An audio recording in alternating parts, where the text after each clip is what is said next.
FC Barcelone est en pleine tempête.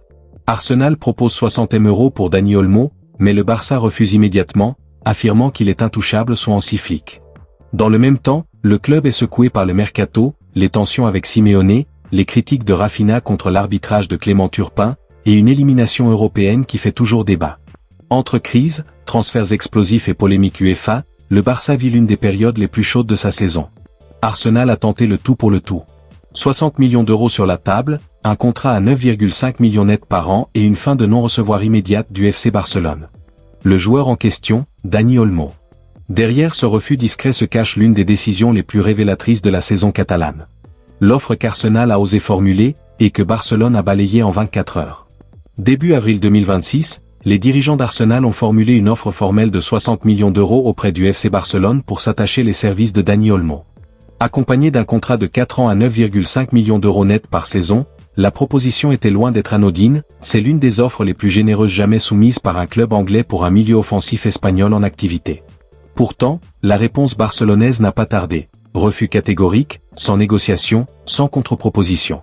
Selon les informations recoupées de plusieurs médias sportifs espagnols, Arsenal n'est pas le seul club éconduit, un autre club de Premier League ainsi qu'un club de Ligue 1 française se sont heurtés exactement à la même muraille. Le message de Hansi Flick et de la direction sportive est clair. Olmo n'est pas à vendre, à aucun prix, à aucune condition. Ce qui rend ce refus encore plus marquant, c'est le contexte financier du FC Barcelone. Le club sort à peine d'une période de fortes difficultés économiques, notamment l'été 2023, lorsqu'il avait dû activer plusieurs leviers économiques pour pouvoir inscrire ses nouvelles recrues. Dans ce cadre, Joan Laporta a récemment indiqué qu'il ne prévoyait pas de gros investissements pour l'été 2026. Pourtant, le Barça a choisi de rejeter une offre de 60 millions d'euros pour Dani Olmo, un joueur recruté alors que le club était déjà sous pression financière. Ce choix envoie un message clair. Malgré les difficultés passées, le Barça de Hansi Flick veut désormais construire sur la stabilité et la continuité. Dani Olmo est vu comme un élément central du projet, un symbole de cette nouvelle solidité sportive et structurelle. Olmo, le joueur que tout le monde voulait faire partir et que Flick a transformé. Il y a encore 6 mois, le dossier Dani Olmo empoisonnait la vie du FC Barcelone. Recruté à l'été 2024 pour 55 millions d'euros en provenance du RB Leipzig, son inscription sur les listes La Liga avait provoqué une crise institutionnelle sans précédent, le club ayant dû batailler pendant plusieurs semaines face à la fédération espagnole. Certains observateurs voyaient même dans cette polémique une opportunité d'envisager un départ rapide pour liquider le problème administratif et engranger une plus-value. C'était sans compter sur Hansi Flick, qui a fait d'Olmo une pièce maîtresse de son système non pas comme titulaire fixe, mais comme joueur, décisif à haute dose, capable d'évoluer en faux neuf, en milieu offensif droit ou en meneur de jeu central. Le résultat parle de lui-même. En 2025 à 2026, Dani Olmo totalise 14 buts et 9 passes décisives en 34 matchs, toutes compétitions confondues. Dans un Barça qui a franchi la barre des 300 buts en 107 matchs sous l'ère Flick, un rythme comparable aux meilleures équipes du Pep Guardiola version Bayern, l'Espagnol est devenu l'un des artisans discrets d'une machine offensive hors norme. Vendre cet élément pour 60 millions aurait été, selon l'entourage du joueur relayé par la presse catalane, totalement stupide, une formule qui dit tout de la confiance que le vestiaire barcelonais place désormais dans ce projet. Leao, Bernardo Silva, Alisson, Mateta, Gordon, Locatelli, Juventus. Les 6 infos mercato du jeudi 16 avril 2026. Le Barça aurait ciblé Rafael Leao, mais également Jean Virgili et Andreas Schelderup. En vue de la saison prochaine, la Juventus viserait Bernardo Silva mais aussi Alisson Becker. Crystal Palace envisagerait de prolonger le contrat de l'attaquant français Jean-Philippe Mateta. Anthony Gordon souhaiterait quitter Newcastle. Voici le bulletin mercato du jour. Si Mateta rempilait à Crystal Palace.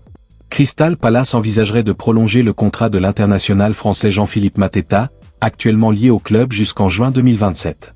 Pourtant, l'hiver dernier, l'ancien havrais était tout proche de rejoindre l'AC Milan, mais le transfert a finalement échoué à la dernière minute après la détection d'un problème au genou lors de la visite médicale. De son côté, le FC Barcelone prépare déjà l'avenir de son attaque. Le club aurait coché le nom de Rafael Leao comme grande cible pour renforcer son secteur offensif la saison prochaine. En parallèle, les Blaugrana suivent aussi de près 2 jeunes profils prometteurs, Jean Virgili, Mallorca, et Andreas Schelderup, Benfica. Avec la fin de contrat de Robert Lewandowski qui approche en juin, le Barça anticipe clairement une reconstruction offensive. Dans le même temps, Anthony Gordon serait également concerné par un possible départ de Newcastle, ce qui anime encore davantage le mercato européen. Selon The Telegraph, Anthony Gordon, l'ailier international anglais de Newcastle, souhaiterait quitter les Magpies en fin de saison. Il y a quelques jours, Sky Sport annonçait un intérêt du Bayern Munich pour le joueur de 25 ans, auteur de 17 buts et 5 passes décisives toutes compétitions confondues en 2025 à 26. Après l'élimination du FC Barcelone par l'Atlético de Madrid en quart de finale de la Ligue des Champions, le coach argentin a recadré, avec sa froideur habituelle, l'enthousiasme médiatique suscité par le prodige catalan. Une déclaration qui fait déjà le tour du monde. Il n'avait pas fallu 3 minutes à Lamine Yamal pour ouvrir le score et faire vibrer le canot. Un but précoce, un geste de classe, et aussitôt les tribunes et les réseaux sociaux s'enflammaient pour couronner l'enfant prodige du Barça roi d'Europe. Sauf que l'Atlético de Madrid, au terme des 2 manches, a validé son billet pour les demi-finales. Et Diego Simeone, lui, n'a pas oublié de le rappeler. C'est un bon garçon avec beaucoup de talent. Il a demandé un contrat hier, il a marqué à la 3e minute, et les médias veulent déjà le couronner roi d'Europe. Mais dans le football, la seule chose qui compte, c'est qui sera au tirage au sort demain matin. La presse voudrait que je sois terrifié par un adolescent parce qu'il fait des dribbles et donne des interviews pleines d'assurance. S'il vous plaît. Pendant une décennie, j'ai dû rester sur le banc et voir Cristiano Ronaldo inscrire des triplés pour réellement éliminer mon équipe de cette compétition. Ça, c'est une vraie terreur. Lamine a joué un match magnifique ce soir, mais la réalité, c'est que nous allons en demi-finale, et lui rentre chez lui pour nous regarder à la télévision. Il y a une grande différence entre jouer un beau match et être un cauchemar. Diego Simeone, conférence de presse d'après-match. La sortie de Simeone dit beaucoup sur sa philosophie, le résultat prime sur le spectacle, le collectif sur l'individu, et les faits sur le récit médiatique. En convoquant le spectre de Cristiano Ronaldo, ses triplés, ces nuits où l'Atlético pliait vraiment, le technicien argentin place Yamal dans une perspective qui se veut lucide autant que piquante. Reconnaître le talent du jeune Barcelonais tout en refusant d'en faire une menace existentielle, c'est peut-être la forme de respect la plus froide qui soit. Et la plus efficace, quand c'est l'Atlético qui avance, et Barcelone qui regarde. Rafinha pourrait faire l'objet d'une sanction de la part de l'UEFA après ses propos polémiques à l'encontre de l'arbitrage de Clément Turpin. Rafinha vit une situation compliquée.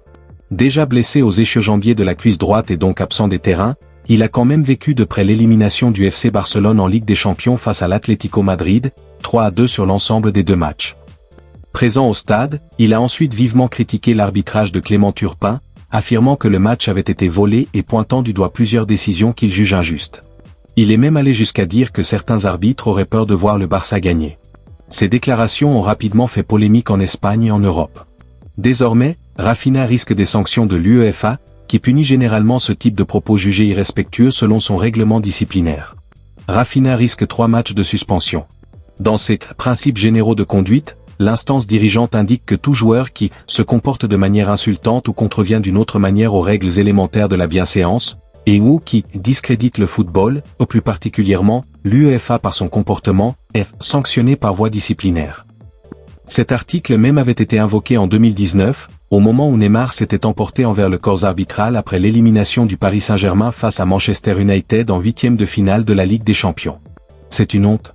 Ils ont confié l'analyse d'une action à 4 personnes qui n'y connaissent rien au football. Avait-il fustigé? Résultat des courses? Le Parisien avait écopé d'une suspension de 3 matchs, avant que le tribunal arbitral du sport, TAS, ne la réduise à 2, comme le rappelle Mundo Deportivo. Rafinha pourrait donc faire l'objet d'une peine similaire. Le FC Barcelone traverse un moment décisif entre stabilité sportive et tempête médiatique. Refus de vendre Dani Olmo, rumeur de transfert XXL, tension avec l'UEFA et possible sanction de Rafinha, tout s'accélère autour du club catalan. Le projet de Flick est-il en train de construire une nouvelle dynastie, ou le Barça reste-t-il fragile malgré ses ambitions? Une chose est sûre, le mercato et les polémiques ne font que commencer.